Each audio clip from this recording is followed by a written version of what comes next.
Après avoir exploré ensemble les cartes Méchanceté et Procès qui sont les deux premières cartes de la série Mars de l'Oracle de Béline, je vous propose de poursuivre notre immersion dans cette famille martienne avec la carte numéro 34 qui s'intitule Despotisme. Alors ce qui est tout de suite frappant avec cette carte-là, c'est que son illustration nous plonge immédiatement dans une ambiance assez oppressante. On y distingue un personnage qui est imposant, à l'allure à la fois mystérieuse et inquiétante. Ce dernier est vêtu, vous le voyez bien à l'écran, d'un simple pagne et arbore une coiffe qui n'est pas sans rappeler l'Égypte antique, ce qui renvoie à l'idée d'un pouvoir absolu et incontesté. Sa posture est en revanche assez paradoxale et ne respire pas franchement la sérénité et encore moins l'épanouissement d'une personne sûre de ses qualités et de sa force, puisque on voit bien que la tête elle est inclinée vers le bas. Ça semble exprimer un mélange de soumission et de résignation. On constate par ailleurs que ses poignets sont enchaînés à un poteau par des fers robustes qui symbolisent la captivité et la privation de liberté. En observant encore plus attentivement l'illustration de la carte, on remarque que les chaînes sont scellées d'un côté et de l'autre du poteau par des bracelets en fer qui ne sont pas sans rappeler les condamnés, les prisonniers et les suppliciés. On remarque d'ailleurs que ces chaînes sont de couleur bleu nuit, ça évoque à la fois le fardeau psychologique et les contraintes physiques qu'impose le despotisme. À travers cette illustration, on comprend mieux la dénomination de la carte despotisme, dont le mot vient du grec despotes, qui signifie je suis le maître de la maison, le seigneur et le souverain. C'est vrai que dans l'Antiquité, notamment dans l'Empire byzantin, le despote désignait tout d'abord le chef de famille ou le maître absolu de l'ensemble de ses sujets qui étaient tous des esclaves. Le mot despote a ensuite évolué en français pour désigner un dirigeant autoritaire et tyrannique. C'est comme ça que dans notre définition contemporaine, le despote, c'est bien celui qui s'arroge tous les pouvoirs de façon arbitraire et autoritaire et qui peut même avoir recours à la force militaire pour réduire les êtres humains en esclavage en les privant totalement de liberté. Cette multitude ne possède alors rien qui n'appartienne à leur maître, pas même leur propre vie. D'où d'ailleurs dans l'illustration un homme qui est pratiquement nu en signe de dépouillement, donc le fait que l'homme apparaisse presque nu, ça semble vouloir nous suggérer que cet être est dépossédé de tous ses biens et qu'il se trouve totalement démuni face à un système oppressif. La coiffe pharaonique suggère quant à elle que le personnage illustré sur la carte faisait autrefois certainement partie des dignitaires ou souverains déchus tombés sous les assauts militaires d'un autre souverain, certainement plus despotique que lui. Nous retrouvons bien dans ce type de scénario les énergies ainsi que l'esprit guerrier et conquérant de Mars qui écrase tout sur son passage, et dans une certaine mesure, nous pourrions aisément associer cette carte despotisme à l'octave supérieure de Mars, à savoir Pluton. C'est vrai que dans nos interprétations symboliques planétaires dans le zodiaque, cet astre aux confins du système solaire, on en a très souvent parlé dans nos capsules, les passionnés d'astrologie le savent, Pluton, ça insuffle parfaitement ce rapport intense et ce rapport de force avec ses jeux de pouvoir et ses velléités de domination sur autrui, où se mettent en place des relations de dominant à dominé. Alors c'est vrai que même si on restait uniquement et exclusivement donc dans l'univers martien, Mars c'est alias Arès, le maître de la guerre, le dieu de la guerre, et donc ici c'est comme si vous aviez Mars qui atteignait son paroxysme de la violence, donc qui rappelle que le pouvoir absolu peut être détruit et réduit à néant. Quoi qu'il en soit, le message divinatoire sous-jacent de cette lame, parce que c'est ce qui nous intéresse, c'est en quelque sorte une mise en garde. Celui qui domine aujourd'hui de manière outrageuse peut demain matin tomber sous le joug d'une force encore plus impitoyable. Et autrement, quelqu'un qui domine aujourd'hui sans concession, de façon hégémonique, c'est-à-dire sans respecter le droit et la liberté de l'autre, en l'occurrence de manière despotique, peut un jour ou l'autre tomber sur plus fort que lui, plus féroce que lui à ce jeu-là, pour tout perdre, perdre ses super prérogatives et tomber à son tour en esclavage. Passons maintenant à l'interprétation générale et les mots-clés à retenir de la carte despotisme, donc qui met en avant les notions suivantes: l'autorité excessive et l'abus de pouvoir, l'autoritarisme, le despotisme, un pouvoir arbitraire et oppressif, un régime politique despotique, un mode de gouvernance dictatorial et totalitaire, la tyrannie, la dictature et la coercition, l'hégémonie, une hiérarchie pesante et étouffante, la privation de liberté, les servitudes et l'esclavage des temps modernes, la soumission et la dépendance à autrui, les rapports de force et l'intensité conflictuelle dans ces interactions sociales, la volonté de domination dans les relations interpersonnelles, les rapports déséquilibrés tels que les deux poids deux mesures, les rapports de dominant à dominé, les passions excessives et les obsessions. Passons maintenant à la personnification de cette carte despotisme, son état d'esprit, ses principaux traits de caractère, ainsi que son aspect physique si on devait rattacher cette lame à une personne. Alors en termes d'état d'esprit, on a clairement affaire à un individu qui est enfermé dans une vision rigide du pouvoir et de la domination absolue. Vous êtes certainement en présence de quelqu'un d'autoritaire, avec des lames négatives accompagnant cette carte despotisme. Donc là, vous avez carrément quelqu'un face à vous qui est un véritable tyran, qui est un tyran impitoyable. À l'inverse, vous pouvez aussi vous trouver en consultation face à une victime qui est soumise aux contraintes imposées par son entourage, qu'il soit personnel, familial, amical ou socio-professionnel. Alors en termes de traits de caractère, dans le côté lumineux, surtout si la carte despotisme sort dans votre jeu dans un environnement qui est composé de bonnes cartes, on peut allouer à cette personne sa grande force intérieure, également extérieure, sa volonté d'affirmation de soi, son sens de la stratégie, ainsi que sa résilience à toute épreuve. Dans le côté beaucoup plus obscur, notamment si l'oracle est accompagné de mauvaises cartes, vous avez assurément affaire à quelqu'un d'inflexible, d'autoritaire et dans les cas les plus extrêmes, même de destructeur, autodestructeur, voire cruel. Concernant maintenant l'aspect purement physique, au vu de l'illustration de la carte, vous avez certainement affaire à quelqu'un de grand, d'imposant, qui présente une certaine envergure et dégage une certaine puissance. Côté visage, il peut être marqué par un côté assez placide, dans le meilleur des cas, avec un regard perçant et dominateur, ou vous pouvez avoir un visage qui reflète la dureté et le côté impitoyable. Passons maintenant à la vie sentimentale pour savoir sur un plan divinatoire ce que le tirage de cette carte despotisme pourrait signifier pour quelqu'un dont vous savez ou vous pressentez qu'il serait célibataire. Donc si vous avez affaire à un soliste, votre consultant pourrait avoir du mal à attirer un partenaire qui lui procurera une relation sentimentale épanouissante puisque son attitude est beaucoup trop rigide et axée sur le besoin de domination qui peut toutefois générer une rencontre mais qui sera à sens unique. Ou alors vous avez donc le consultant qui tombera sur un partenaire complètement soumis, ou inversement, c'est lui ou elle qui attirera un être dominateur. Dans un contexte sentimental, pour quelqu'un de célibataire, cette carte pourrait bien désigner aussi une personne qui a totalement perdu confiance en elle suite à une histoire personnelle et un chemin de vie particulièrement chaotique ou une relation sentimentale antérieure désastreuse qui a pu laisser des traces sur un plan psychologique. Ces blessures internes empêchent aujourd'hui de croire en l'amour car on ne voit les histoires sentimentales que sous le prisme des rapports de force, des luttes de pouvoir, des batailles rangées qui empêchent donc toute rencontre, en tout cas toute rencontre qui va aboutir à une relation constructive et bénéfique. Le tirage de cette lame dans un jeu divinatoire pour une question sentimentale vous invite donc vous-même ou votre consultant à réaliser un travail sur vous en profondeur pour radicalement changer votre vision des relations sentimentales. Sinon, vous risquez plus ou moins consciemment de reproduire les mêmes schémas et les cercles vicieux qui empêchent toute concrétisation d'une belle histoire d'amour épanouissante. Si vous avez maintenant affaire à quelqu'un qui est déjà en couple, avec le tirage de cette carte despotisme, vous êtes probablement engagé dans une relation particulièrement déséquilibrée qui est marquée par les rapports de force permanents.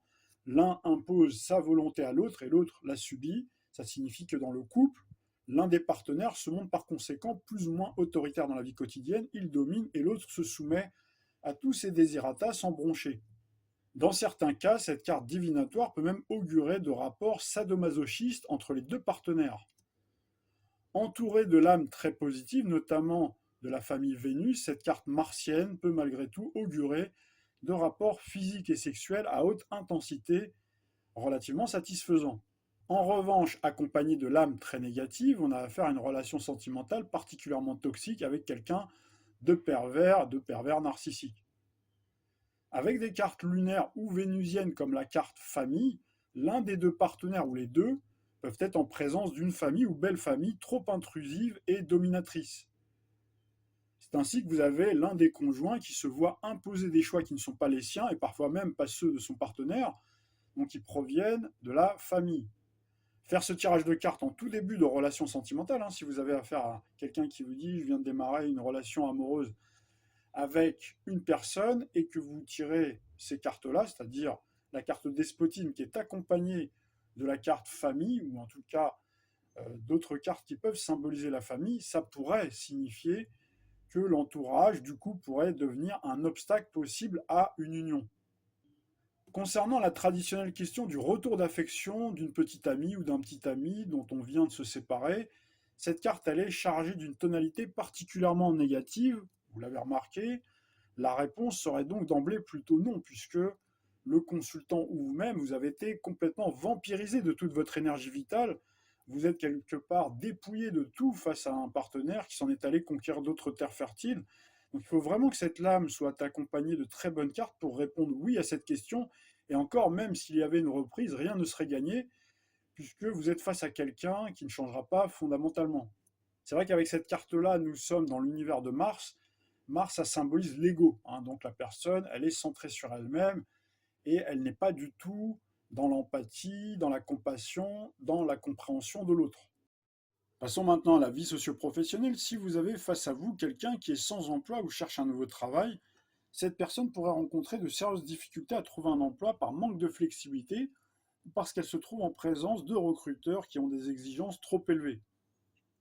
Il existe en effet probablement un déséquilibre entre les compétences qui sont demandées par les recruteurs et ce que vous proposez sur votre CV. Peut-être aussi que le consultant vise un petit peu trop haut et se surestime sur le marché du travail, c'est-à-dire qu'il surestime sa valeur sur le marché de l'emploi. A l'inverse, l'entreprise pourrait exiger une surabondance de critères et de compétences sans assortir forcément l'offre d'emploi d'un salaire adéquat et de conditions de travail pleinement satisfaisantes, ce qui aboutit en définitive à un emploi d'esclave des temps modernes. Si vous avez affaire à quelqu'un qui est déjà en poste, ce dernier évolue probablement dans une entreprise au mode de management particulièrement autoritaire où il y a une absence d'autonomie et une forte pression psychologique. La politique de l'entreprise dans laquelle on évolue ressemble donc beaucoup à un régime despotique. Le consultant ne dispose que peu d'autonomie et marge de manœuvre dans l'emploi. Sa liberté est très réduite, voire quasi inexistante, et toutes les initiatives que l'employé va prendre seront très mal vues ou escamotées par la hiérarchie. Imaginons par exemple que votre consultant travaille dans un emploi intellectuel, dans le monde de l'information, dans le monde de la communication ou de l'édition. Ces articles seront systématiquement réécrits, voire censurés avant publication si vous tirez cette lame despotisme. Si la carte despotisme elle est par exemple accompagnée de la carte mercurienne vol-perte, la hiérarchie ou des collègues de travail ne se gêneront pas pour voler le travail de votre consultant et se réapproprier toutes ses idées. Si vous avez affaire à quelqu'un qui occupe maintenant un emploi beaucoup plus physique, cette personne travaillera tel un forçat pour un salaire de misère. Accompagnée de la carte la maladie, la lame despotisme risque de vous plonger dans un surmenage et burn-out total.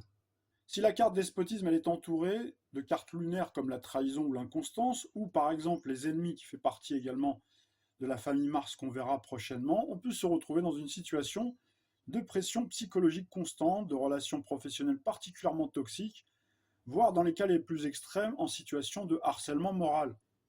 Si la carte despotisme est accompagnée de lames beaucoup plus lumineuses, comme des cartes solaires, jupitériennes et des cartes lunaires positives, le consultant ou vous-même évoluez probablement dans une entreprise où la direction est assez paternaliste, c'est-à-dire qu'elle vous offre plein d'avantages en termes de salaire, de gratification, mais en contrepartie, elle exige de vous un dévouement total. C'est-à-dire qu'en fait, vous ne comptez pas vos heures et vos responsables peuvent vous demander de répondre à leurs attentes, même les dimanches ou les jours de congé. Si la carte despotisme est par exemple accompagnée de la carte entreprise, la carte passion qui fait partie de la famille Vénus qu'on a déjà vue, ça veut dire que vous êtes passionné par ce que vous faites, mais c'est vrai que le travail empiète beaucoup sur votre vie privée. Alors quels sont les secteurs d'activité possibles dans lesquels on peut évoluer avec la carte despotisme? Vous les devinez assez aisément. Il y a bien sûr plusieurs possibilités de carrière, mais vous avez toutes les activités qui gravitent autour de la dimension martienne, comme l'armée, la police, les métiers de la sécurité. Également, tous les métiers, on se coltine avec la matière, comme les métiers du bâtiment, les travaux de ferrailleurs et de chaudronnerie. Avec cette carte, vous avez aussi la possibilité de faire carrière dans tous les postes qui revêtent une dimension managériale de chef de service ou d'occuper une fonction dans les hautes directions d'entreprise. Vous pouvez également faire carrière dans le domaine de la politique. À l'inverse, si d'autres lames le confirment, vous pouvez occuper des postes plutôt subalternes, c'est-à-dire des emplois sous-payés, très peu qualifiés. On travaille, comme on le disait à l'instant, comme des forçats, dans le secteur du bâtiment, dans la grande distribution, comme manutentionnaire par exemple, dans le secteur de la restauration rapide où vous êtes payé à coups de lance-pierre, et certains métiers du service où on est exploité pour un salaire de misère. Passons maintenant à l'aspect purement financier. Si la question qui vous est posée est d'ordre financier, la carte despotisme illustre souvent la situation d'endettement, voire les situations de surendettement, C'est-à-dire qu'en fait, vous êtes soumis à une pression financière écrasante d'un organisme de crédit ou de votre propre banque. Vous pourriez bien avoir signé un contrat financier déséquilibré avec des clauses particulièrement abusives ou des taux d'intérêt très élevés. Enfin, finissons par la forme et le bien-être. Donc là, nous sommes toujours dans cet univers martien qui gouverne entre autres les muscles du corps, donc il faudra penser à récupérer et ne pas répéter toujours les mêmes efforts sur une même partie du corps sous peine d'épuisement. Donc là, il y a de bonnes séances de massage qui ne seraient pas du luxe. Quant à la partie beaucoup plus mentale et psychologique, vous pouvez être surmené et stressé avec cette carte despotisme. Il y a un risque, on l'a vu à l'instant, de burn-out dans les cas les plus extrêmes. Si jamais cette carte despotisme était accompagnée de cartes saturniennes, comme par exemple l'infortune, vous pouvez avoir affaire à une personne âgée, voire très âgée, en situation de dépendance. Bonjour à tous, bonjour à toutes et bienvenue pour votre émission Idées Voyance. Je suis ravie de vous accueillir, nous sommes en direct et aujourd'hui j'ai le plaisir de recevoir Yanis. Bonjour Kadi. Ça va Yanis? Bonjour tout le monde, très très bien et vous-même? Ravi d'être là. En ce vendredi, donc c'est notre dernier jour avant le fameux week-end. Ça va? Vous allez vous reposer ce week-end? Oui, très bien, on va essayer un petit peu. On a encore quelques consultations samedi, et puis après dimanche, c'est réservé un petit peu à la famille pour se détendre un petit peu. Bon, en attendant notre week-end, on va quand même faire cet après-midi cette émission. Vous nous contactez au 32 67 si toutefois vous avez une question à poser à Yanis ici présent, d'ordre sentimental, professionnel ou encore concernant votre avenir de manière générale. Vous n'hésitez pas, vous nous contactez au 32 67. Nous mettons également en jeu dès à présent une consultation gratuite. Vous avez donc la possibilité d'être recontacté sur votre mobile si toutefois vous êtes sélectionné. Pour ce faire, il vous faut impérativement envoyer IDF1 au 72 072 si vous êtes sélectionné. Donc, on vous rappelle sur votre portable d'ici la fin de l'émission et donc vous gagnez une consultation gratuite ici avec Yanis. Et quels sont les thèmes, quelles sont vos spécialités? Est-ce qu'on peut vous poser une question sur tout, sur l'immobilier? Sur tous les sujets, immobilier, sentimental, bien entendu c'est des questions qui reviennent régulièrement, professionnelles. Après, je sais que le domaine médical c'est délicat. C'est délicat, oui, parce qu'on ne peut pas trop se prononcer. On ne peut pas trop se prononcer, il y a des médecins pour ça, donc chacun son métier. Mais, Et tout ce qui concerne les finances? Voilà, les finances en ce moment, oui, c'est des questions qui reviennent régulièrement avec la conjoncture qui est un peu difficile. Donc effectivement, on a beaucoup de questions à ce sujet-là. D'ailleurs, ça s'est un petit peu rééquilibré, c'est-à-dire que dans le passé, on avait 9 questions sur 10 qui étaient du sentimental, et ces dernières années, c'est plus professionnel. C'est vrai que beaucoup le professionnel. Statistiquement parlant, finalement, même moi je l'ai constaté en recevant les appels ces dernières semaines, il y a beaucoup de questions d'ordre professionnel. Est-ce qu'on va trouver un boulot ou pas? En tout cas, si vous vous posez ces questions, vous n'hésitez pas, 32 67, nous nous ferons un plaisir de vous accueillir. Et je prends tout de suite le premier appel. Allô, bonjour. Bonjour. Comment vous vous appelez? Irène. Yvette? Irène. Irène, d'accord. On peut avoir une... 28 06 54. Très bien, merci Irène, je vous laisse en contact avec Yanis. Bonjour Irène. Merci. Bonjour. Bonjour. Écoutez, c'était pour voir ma vie sentimentale. Comment si j'allais trouver quelqu'un de sérieux? Alors, votre vie sentimentale, vie affective. Ça fait un moment que vous êtes, ça fait un moment que vous êtes seule, Irène. Ouais. Il y a la solitude qui ressort. Maintenant, pour moi, vous êtes quelqu'un de communicative. Et donc pour moi, vous allez faire il y a une nouvelle rencontre en fait qui se fait avec quelqu'un quand même qui sera beaucoup dans la communication, pour moi. Et il y a quand même beaucoup de sincérité par rapport à cette nouvelle rencontre. Mais c'est vrai que là, on sent qu'en ce moment, vous êtes quand même... On sent pas mal de fatigue, comme si je vous sentais encore un petit peu épuisé par rapport à une précédente relation. Irène, pardon. Ouais. Et donc, c'est vrai qu'il faudra un peu plus accepter peut-être les invitations, essayer un petit peu plus de sortir. Vous êtes pas active en ce moment, Irène? Non, vous êtes en retraite? Non, pas encore. Pas encore? D'accord. En tout cas, il y a de grands changements qui s'annoncent pour vous. Donc c'est englobé dans le fait que vous allez effectivement faire une nouvelle rencontre. Il y a quelqu'un par contre à qui vous pensez, il y a quelqu'un qui ressort un petit peu du passé, à qui vous pensez souvent. qui a pu vous marquer, qui a pu marquer un petit peu votre destin sentimental et qui fait que voilà, vous avez encore du mal un petit peu à sortir un petit peu de... Non, non, c'est fini, non. Alors moi, J'y pense plus, j'y pense plus. vous y pensez plus, ça ressort encore un petit peu pour moi. Vous êtes voilà. Maintenant, là, on sent quand même un renouveau. Voilà, donc il y aura 2 rencontres à faire. Donc je vois un qui est un peu plus jeune que vous, une personne qui est un peu plus jeune que vous, une personne qui aura une maison, je vois une maison propriétaire, et il y a une autre personne pour moi qui sera rencontrée, mais au départ ce sera plus amical, on a l'impression, et donc vous aurez peut-être un choix à faire. Un autre qui ce sera plus, on a l'impression que ce sera plus un coup de cœur. Donc voilà, donc une relation qui démarre plutôt doucement, sur un ton plutôt amical au départ, et puis ensuite une rencontre un peu plus, peut-être un peu plus enthousiasmante, donc qui vous perturbera un petit peu, étant donné que vous aurez déjà une autre personne qui sera intéressée, lui, par contre. Qui sera intéressé. Dans votre entourage, il ressort aussi une naissance pour vous. Dans votre entourage. Allô? Vous m'entendez, Irène? Oui, je vous entends très, très mal. Très très mal. Ah. Donc je vous disais, oui, pour moi, il y a quelqu'un qui est enceinte dans votre entourage familial. Ah bon? Moi, il y a une naissance qui ressort, donc une invitation aussi même par rapport à un baptême qui ressort. Ouais, je sais pas. Mais je vais rencontrer ce monsieur où?